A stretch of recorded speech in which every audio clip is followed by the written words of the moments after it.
자, 계속 이어서 얘기해 볼게요. 그래서 장비 정비팀에서 그렇게 내년도에 이제 소요될 부품이라든지 이런 거에 관련된 이제 예산이 얼마만큼 필요한지 그런 거에 대해 가지고 이제 책정을 할 거다. 책정을 할 거다. 그러면 전체적으로 이제 집계를 해야 돼요. 각 일선 부서들마다 우리 내년에 돈이 이만큼 필요합니다. 라는 걸 정해진 양식에 따라 가지고 보고서 형식으로 작성을 해서 회의를 하러 모인다고 다시. 그래서 그걸 가지고 이제 프레젠테이션을 하는 거예요. 서로 다 모인 자리에서 프레젠테이션 하는 거예요. 우리 장비정비팀은 내년에 올해는 이 정도 예산을 책정했었는데 실질적으로 요만큼 실적이 발생하더라. 그래서 내년에는 경제성장률이라든지 올해 실업률이라든지 아니면 신입사원을 대책정한다는 얘기가 있던데 뭐 이런 거 자, 이런 걸 재반상을 다 고려해서 내년도 예산은 요만큼 책정했으니까 요만큼을 배정하여 주십시오 라고 할 거예요. 라고. 그러면 이제 기획팀에서는 그때 이제 제가 담당했던 일이에요. 그거를 싹 다 취합을 해요. 취합을. 각 팀마다 예산 금액이 한두 푼이 아니겠죠. 그래서 엑셀로 많이 하는 거예요. 각 팀에서 정해진 양식에 따라 가지고 보내준 금액들을 싹 다 취합을 해서 합계를 낸다고. 합계를. 그러면 합계를 내면 서비스 업체니까 우리 나중에 공부하겠지만 서비스 업체는 매출원가라는 개념이 없어요. 물건을 파는 개념이 아니니까 매출액이 있을 거고 나머지는 다 경비들이라고. 제일 굵직한 경비가 이제 인건비일 거고 나머지는 이제 판매 관리비 뭐 이런 형태로 이런 경비들을 쫙 계산하고 나니까 단기순이익이 얼마 이렇게 나온다고. 얼마. 그러면 이제 그걸 가지고 임원진한테 보고를 들어가. 임원진한테 보고를 들어가면 이렇게 나왔습니다. 그러면 임원진이 이런다고. 손익이 왜 이렇게 안 좋냐? 손익이. 일선 부서에서 요만큼 필요하다 해가지고 이렇게 했습니다. 그러면 장비 정비팀에서는 얼마 소요 예산을 책정을 해서 요만큼 책정을 했습니다. 근거는 뭐야? 이러이러한 걸 굵직굵직한 경비를 해가지고 근거를 해가지고 했습니다. 아 그래? 근데 이 기름값이 왜 이렇게 많이 들어가지?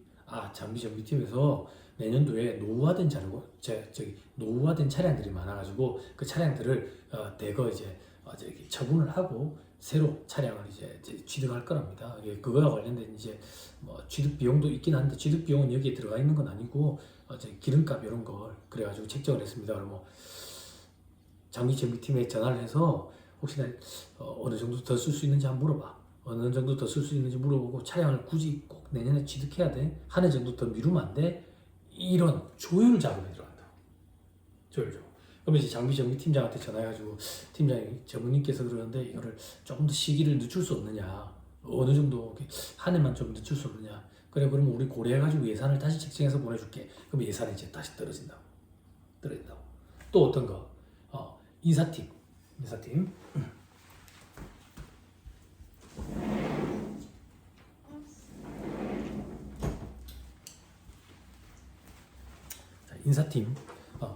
인사팀 예산을 가지고 또 이제 임원들이 물어본다고. 인건비가 왜 이렇게 많이 책정이 돼 있어? 내년도에 정규직으로 전환되는 직원들이 있어가지고 이제 인건비가 좀 올라가는 것도 있고 뭐 이렇습니다. 내년에 정규직 전환율을 몇 퍼센트 정도 잡았어? 이 정도 잡았습니다. 그러면 그걸 조금 더 낮출 수는 없을까? 그런 것도 한번 물어봐. 그리고 정규직 신입사원 채용하는 것도 인원을 좀 줄이고 계약직으로 좀 대체하면 안 될까? 그런 거. 또 어떤 거? 재밌었던 일 하나가 일화를 말씀드리면 전무님이 저를 불렀어요. 전무님이 저를 불러가지고 병호야. 네, 전무님. 우리 회사 장기근속보상 제 기억에 그 당시에 15년 근속하면 금을 한 양을 줬다고. 금을 한 양. 물론 이제 그 당시에는 금이 이제 한 돈에 38,000원, 41,000원 이렇게 할 때야. 지금은 50만 원, 60만 원 된다 하더만. 그때 이제 금값이 슬슬 올라가고 있었어. 그때 전무님 저한테 그러더라고. 우리 회사의 직원이 그대로 1년, 3년, 5년 유지가 된다면 장기근속 보상으로 나가야 될 돈, 그리고 자녀들 학자금, 요거 한번 뽑아봐.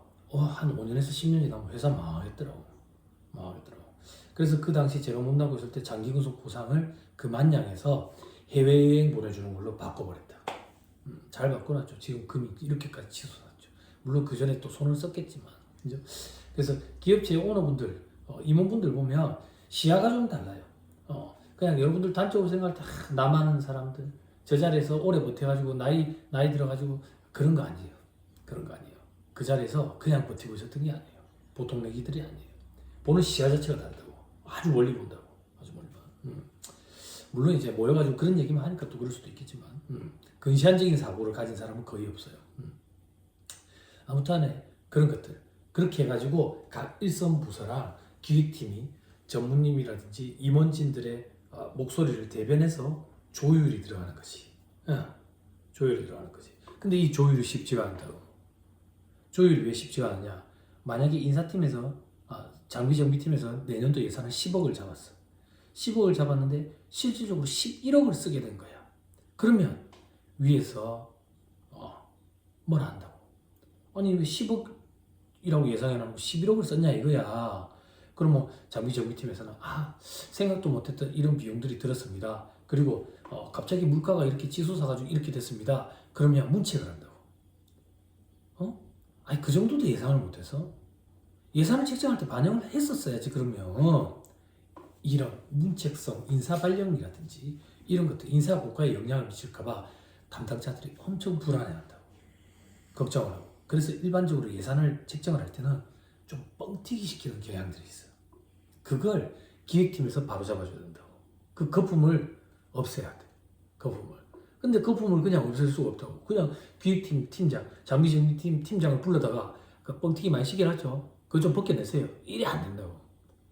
근거를 들여가지고 논리 있게 서로 이제 협의를 하는 거지. 그래서 데이터가 방대한 데이터가 필요해. 작년뿐만 아니라 재작년 이렇게. 그래가지고 예산 대비 실적 자료를 가지고 보십시오. 작년에도 예산을 책정할 때 그런 기준으로 책정을 하셨는데 예산이 남았잖아요. 실질적으로 집행이 안 되고. 그러면 남는 예산 올해는 벗겨내시고 실질적으로 필요로 수요로 하는 부서로 조금 더 예산을 책정하시는 게 어떻겠냐. 이렇게 조율이 이루어지게 된다. 이런 작업이 실질적으로 기획팀의 예산 담당자가 하는 일이지 기획팀의 예산 담당자가 장비 정비팀은 내년에 얼마가 필요하겠다. 인사팀에서는 얼마가 필요하겠다. 이렇게 위에서 탑다운 방식으로 하는 게 아니야. 됐죠? 됐죠? 그렇게 이루어진다 그 얘기예요. 그래가지고 그게 세팅이 돼. 세팅이 돼가지고 이제 사장님한테 보고가 들어가지. 보고가 들어갈 때 한 분만 보고가 들어가는 게 아니에요. 보통 시나리오를 한 5개 정도 짜요. 시나리오 1, 2, 3, 4, 5 이래가지고 시나리오를 짜가지고 사장님이랑 협의를 거쳐가지고 사장님이 시나리오 3번 이게 참 매끄럽다. 이게 가장 우리 회사의 현 시점과 미래를 예측한 것 잘 반영한 게 아닐까.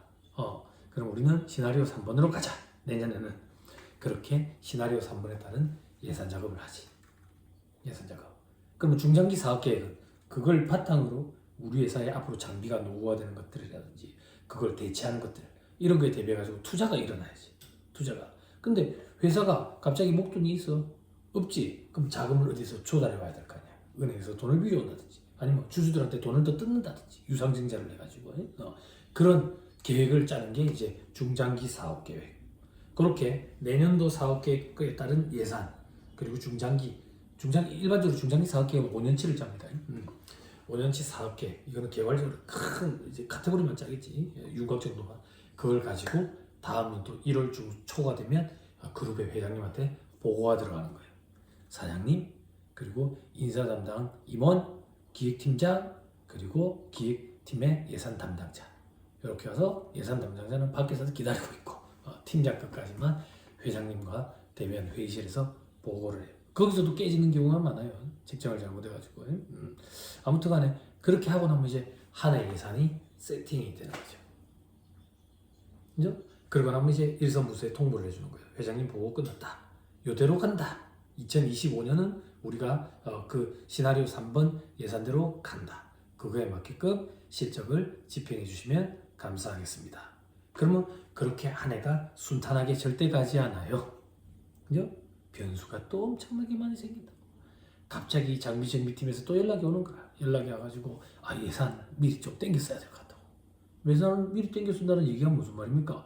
6월에 우리 예산 보면 예산이 많이 잡혀 있어. 예산이 6월에 왜 많이 잡혀 있는데요? 우리 그 장비 그 차량 세대 구입하기로 했다고. 네, 그런데요. 근데 지금 쓰던 차가 퍼져버렸어. 차가 퍼져버려가지고 차가 없어. 빨리 사야 돼. 6월까지 못 기다린다고. 그러면 예산을 땡겨서 써야 된다고. 근데 그 예산은 어디서 들어오는 건데? 영업팀에서 장사를 해서 매출액으로 들어오는 돈이지. 근데 아직 6월이 안 돼가지고 그 매출액이 발생을 안 했다고. 그러면 어떻게 해야 되는데? 환장하는 거지. 환장하는 거지. 돈 나올 구멍이 없으니까. 그러면 다른 일선 부서에 연락을 돌리는 거야. 다른 일선 부서에 연락을 돌려가지고 요번 달에 집행하실 예산 중에 6월로 좀 미루실 수 있는 게 없느냐. 6월 되면 다시 퉁치면 되니까. 지금 장비정비팀이 급하다니까 먼저 예산을 땡겨서 쓰고 싶어 하는데 이걸 잠깐 빌려줄 수 없느냐. 잠깐 빌려줄 수 없느냐. 예산을 삭감한다는 얘기가 아니다. 당신들 요번 달에 집행해야 될 예산 6월까지만 좀 미룰 수 없느냐. 장비정비팀이 먼저 해야 되니까. 그렇게 해가지고 돈을 또 자금을 돌린다.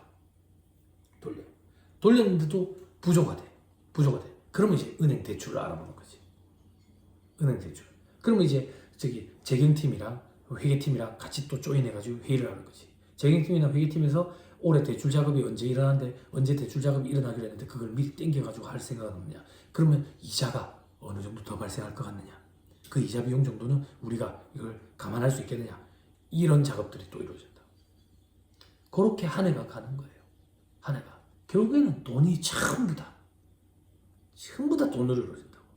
그리고 그런 회의에 참석 혹은 그런 회의뿐만 아니라 그런데 입김 내 목소리를 좀 낼 수 있으려면 회계를 모르고 답 없죠. 그죠? 회계가 이제 중요하지 않다. 프로그램이 개발되어 있다. 안 그렇다고. 착각하면 절대 안 된다고. 그죠? 예산관리라는 거는 제가 방금 말씀드린 한 20-30분에 걸쳐서 말씀드린 이게 전체적인 거예요. 이게 전체적. 이렇게 돌아간다라고 생각하면 된다. 그때 여러분들이 나중에 이제 학교를 졸업하고 회사를 취직하게 된다면 제가 했던 일, 기획팀에 앉아가지고 예산 담당자로 일하면 제가 했던 일을 하게 될 거고, 장비정비팀에서 일을 한다면 장비정비팀에서 방금 예산 작업했던 걸 할 거고, 인사팀에서 일한다면 인사팀의 그 급여 일을 하고. 그러니까 전부 다 돈이야, 돈. 그리고 그 돈을 얼마 정도 금액을 내가 관리하느냐, 어느 정도 크기의 예산을 내가 담당해서 맡아서 하느냐, 그게 내 힘이에요.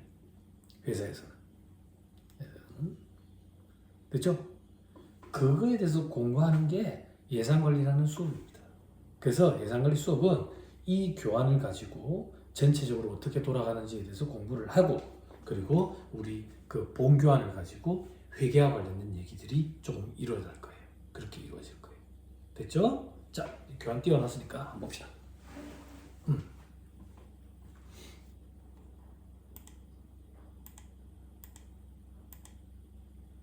자, 예산관리 학습 모듈의 개요 뭐 이렇게 돼 있죠. 개요로 돼 있는데 뭐 학습 모듈의 목표, 뭐 선수학습, 내용 체계 뭐 이런 거 있죠. 그러니까 1, 2, 3, 4번 순서로 돼 있다 그 얘기예요. 이게 세부 목차다 그 얘기. 핵심 용어, 그래 뭐 이런 용어들이 있네. 그래 생각하면 돼요. 넘어갑니다. 조금 버퍼링이 걸리네.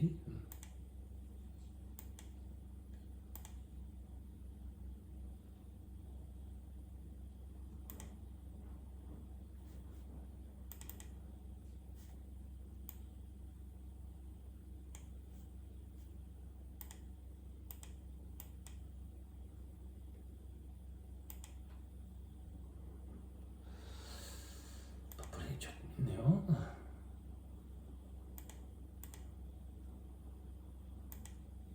자, 17페이지라고 되어 있는 거 여기서부터 같이 보자. 예산 편성 지침 수립하기.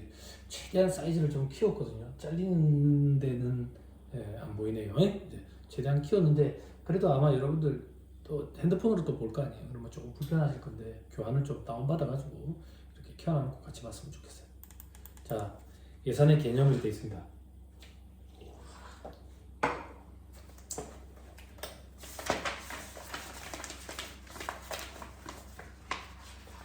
자, 볼게요.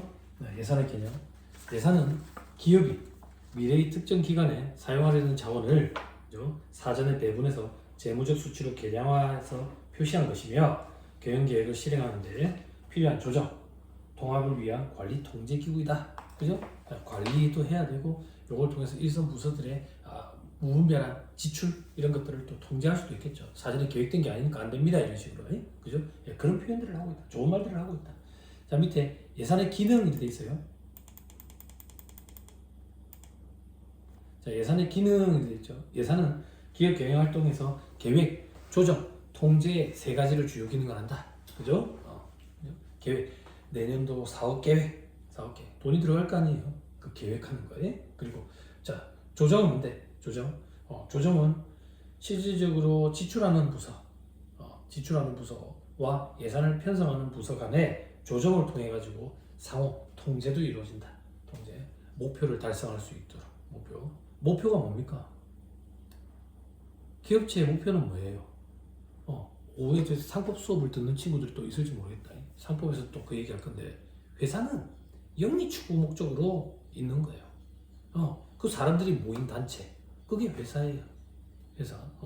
돈이 모인 단체 이러면 사단의 개념이고 뭐 이렇게 되는데, 그런 얘기는 이제 상법 시간에 얘기하고, 아무튼 영리를 추구하는 게 목적이라고.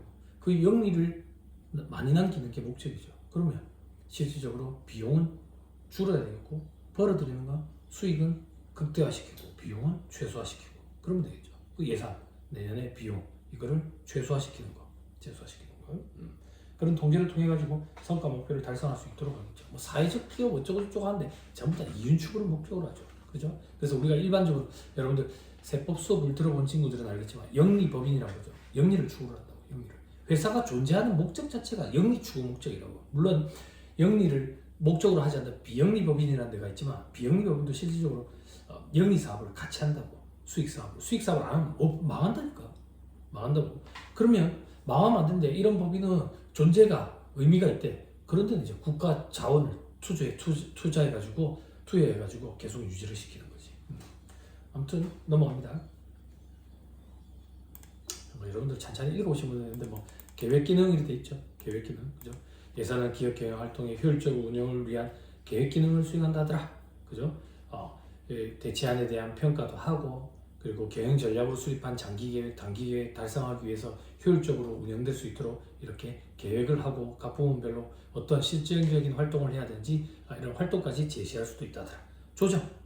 조정도 하고 각 부서를 통제할 수 있는 기능도 있다 하더라. 그죠? 사전에 통제할 수 있다 하더라. 자, 이건 어떤 얘기냐면, 예산을 책정했는데 빠뜨린 예산이 있었던 거야. 그래 얘기하지 말까? 갑자기 비용 발생이 된 거야. 지출이 생기게 됐다고. 그러면 예산을 가지고 써야 되는데 예산 책정할 때는 그걸 반영을 안 했거든. 그러면 어떻게 통제를 하냐면, 그런 걸 무분별하게 지출하도록 냅두면 안 될 거 아니에요. 그래서 특인 신청이라는 걸 받도록 돼 있어요. 그러면 그 팀에서 팀장 결재를 통해 가지고 이 지출이 왜 발생하게 되었고, 왜 작년 말에 올해 예산 책정할 때는 왜 누락되었으며, 이게 왜 지출을 할 수밖에 없는지, 왜 꼭 필요한지, 이걸 보고서 형식으로 작성을 해. 작성해서 기획팀장한테 올린다고. 그럼 기획팀장의 사인을 받고, 그리고 예산 담당 임원한테 올라가. 예산 담당 임원한테 사인을 받으면 대표이사한테까지 올라간다고. 그럼 대표이사한테 올려가지고 대표이사가 승인을 해주면 이제 예산을 집행할 수 있는 거라. 지출할 수 있다고. 굉장히 복잡죠. 그죠? 그 여러 번의 승인 단계, 사인 단계, 그죠? 이걸 거치면서 그 담당자 입장에서는 내가 인사고과에 불이익을 보는 거 아닌가? 이런 생각들도 많이 하게 될 거라고. 그래서 그 다음부터 그런 일이 일어났을 때는 어떻게든 예상치 못한 지출이 발생하지 않도록 하기 위해서 노력을 할 거고, 그리고 그 다음 연도 예산을 책정할 때는 그런 비용에 대해서 미리 책정을 해서 예산으로 잡아두려고 애를 쓸 거라. 그러면 해마다 예산은 자꾸 뻥튀기 돼서 커질 수밖에 없고, 기업체의 예상치, 목적, 이유는 낮아질 수밖에 없고, 그걸 다시 또 조정해서 통제하는 게 예산 담당자가 해야 될 역할이고, 그렇게 자꾸 순환식으로 돌고 도는 거야. 각 팀별로 견제를 하면서. 자, 밑에 예산 기간으로 되어 있어요. 예산 기간. 일반적으로 예산 기간은 1년짜리 예산을 짭니다. 1년짜리 예산을 짜는데 실질적으로 어떻게 짜냐면, 매달 예산을 짜서 이걸 분기로 합치고 반기로 합치고 이렇게 해서 1년치 예산이 나오는 거예요. 그래서 옆에 보면 다시 분기별, 반기별, 월별 이렇게 돼 있죠. 근데 실질적으로는 월별로 다 짜요. 월별로 짜가지고 이거를 다 취합을 하면 이제 1년짜리가 되는 거죠. 그죠? 자, 그다음 예산 편성 체계에 돼 있어요. 예산과 전략, 계획의 관계돼 있죠. 그죠? 전략, 계획 다 동 필요하다고. 그럼 그게 예산과의 관계지 뭐야. 그죠? 밑에 보니까 그림에 뭐 전략, 계획, 예산의 관계 뭐 이래가지고 있죠. 그죠? 계획 전략이라는 걸 짜고. 물론 그 전에 이제 기업체의 비전이 있겠죠. 비전에 따른 전략이 수립이 될 거고, 그 전략을 가지고 장기, 단기 계획도 짤 거고. 그러면 장기 계획에 필요한 돈은 예산인데 그건 뭐 장기 예산이라고 표현해보자. 단기 계획이 필요하면 단기 예산이고. 뭐든 간에 기업체가 이윤을 추구하기 위해서 기업이 존속되는 한 지출은 계속 발생하게 될 거라고. 그 지출 중에 이 지출을 통제해가지고 미리 예측하자는 차원에서 만드는 게 예산이라고. 예산. 근데 요즘 트렌드는 조금 바뀐 것 같은데 한 4, 5년 전에 제가 예산관리 수업을 처음 이제 시행하려고 할 때 일본이었던 것 같아요. 예산 짜는 작업, 예산 작업을 하는데 2달 반에서 석 달 정도 걸리니까 이게 너무 소모되는 경비, 인건비, 그리고 시간, 그리고 노력 너무 소모되는 게 많다 그 얘기예요. 그렇지만 실질적으로 예산을 미리 편성을 해가지고 집행을 하려고 보니까 글로벌화된 시대 상황에 너무 급변하고 있고 내년도 상황을 미리 예측해가지고 예산을 책정한다는 게 무의미해 보이는 거야. 그래서 그냥 예산을 책정하지 말고, 즉 예산을 미리 사전에 세팅하지 말고 그냥 매달 비용을 최소화시켜가지고 지출을 하도록 하자. 그래서 제로 베이스에서 예산을 책정하지 말자 이런 움직임도 있었던 기억이 나. 일본이었던 것 같아. 일본. 그래서 제가 그걸 보면서 그렇네. 예산이 무의미하게 느끼는 그런 회사도 있구나.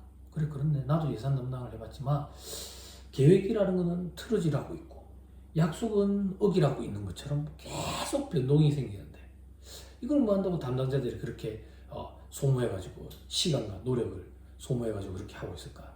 그런 회의감이 들 수도 있겠다라는 생각이 들더라고요. 그렇지만 그렇게 했을 때 도덕적 해이가 발생하는 일이 꼭 있을 거예요. 그래서 지출이 무분별하게 또 발생할 수 있다고. 그리고 기업체가 나아가고자 하는 방향이 틀어질 수도 있어. 물론 계획은 수정하라고 또 있지만 아무튼 간에 그래서 예산은 회사가 존속하는 한 예산은 계속 의미 있게 존재할 거다라는 생각이 좀 들어요. 밑에 예산 편성 흐름 되겠죠. 그죠? 예산 편성 흐름. 제일 밑에 보면은 뭐 계획이라는 걸 짜서 이걸 수치적으로 표현을 해야지. 그래야 돈으로 표현을 해야지. 그걸 가지고 이제 성과 목표를 수립한다. 성과 목표가 뭐겠어? 그냥 수치화된 자료, 돈이라니까 돈. 그게 뭔데? 매출액이지 매출액. 단기 순위, 영업이익. 아니 시장 점유율이 어쩌고 저쩌고 고객과의 관계를 통해 가지고 재구매율이 어쩌고 저쩌고 다 필요 없지. 그 시장 점유율이 몇 프로인데. 그래서 궁극적으로 하고자 하는 건 뭐냐 이거야. 매출액이지. 매출액. 목표치는 궁극적으로 목표 매출액과 목표 영업이익과 목표 단기순이익으로 비교될 거라고. 그 수치화된 화폐로 계산된 그 금액 그거를 구체적인 목표치로 잡아야 된다 그 얘기예요. 그래서 그 밑에 줄에 보면 예산 편성을 위한 기본 방향을 제시하는 준거가 된다더라. 이게 제일 시작점, 기초 시작점이 된다 그 표현을 하는 거죠. 그죠? 다음 페이지 보니까 목표 매출액이 얼마 돼야 된다. 목표이익이 얼마 돼야 된다. 등과 같이겠죠. 그죠? 이런 회계화된 돈으로 된 수치로 표현합니다. 돈이라고 표현하면 조금 상스러워 보이니까 이렇게 순화시킨 게 아닐까라는 생각이 들어요. 자 여기 보세요. 그림. 경영 방침과 전략을 정하죠. 그죠? 그룹체인 경우에는 그룹 전체의 비전, 전략, 전술 이걸 가지고 일선 계열사에 뿌려주고 그러면 계열사별로 경영 방침과 전략을 정한다고. 물론 그룹과 같이 하겠지. 그걸 가지고 경영 실적을 분석해. 경영 실적 분석한다는 얘기는 올해. 그럼 올해 예산은 작년 말에 짰겠지. 편성을 했겠지. 그럼 작년 말에 올해 예산 짠 거 그리고 올해 이미 12월 31일이 됐으니까 실질적으로 지출한 금액 실적 그러니까 예산과 실적을 비교해서 차이가 나는 내역에 대해서 분석을 하게 되는 거지.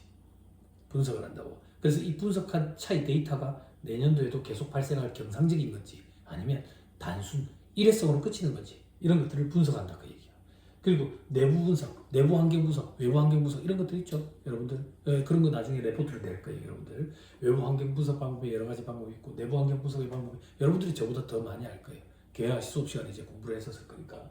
그래서 정치적인 환경이 어떤 건지 있는지, 사회 문화적인 환경이 이제 저기 글로벌적으로 이제 우리나라가 대외 의존도 이런 면에서 어떤 영향을 미치게 되는지, 이게 요즘에는 외부 환경 분석이 굉장히 크게 된 것 같아. 특히나 이제 국가 간의 관계가 지금 오늘자 어제자 뉴스 보면 이제 미국에서 이제 관세 전쟁 해가지고 유럽에서 이제 맞불을 놨죠. 맞불을 놔가지고 그럼 미국에서 들어오는 거에 대해서도 우리가 이제 관세를 매기겠다 그랬더니 갑자기 유럽에서 들어오는 와인에 대해서 관세를 200%까지 올리겠다 그랬죠. 관세 200%라는 얘기는 물건값의 2배를 관세를 붙이겠다는 얘기예요.